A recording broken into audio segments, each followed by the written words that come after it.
সুপ্রভাত বন্ধুরা, আশা করি সকলে কুশলে আছেন। একটি মানে ফুড সম্পর্কিত ব্যাপারই বলি। অনেক জায়গায় দেখছি শুনছি বলা হচ্ছে যে বেশি করে ব্রেকফাস্ট খেয়ে লাঞ্চটা স্কিপ করে দাও বা সারাদিনে একবার খাও।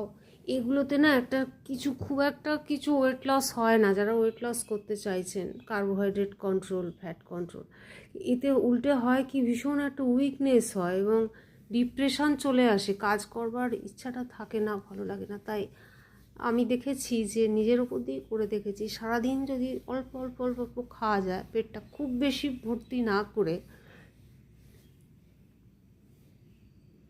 অল্প অল্প সারাদিন ধরে খাওয়া যায়, তাতে কিন্তু শরীরের স্ট্রেংথ থাকে, মেন্টাল স্ট্রেংথ থাকে, কাজ করার ইচ্ছে থাকে এবং ওতে এমন কিছু ওয়েটও বাড়ে না। আপনি 1 মাস এটা করে দেখুন, বারে বারে অল্প অল্প খাওয়া।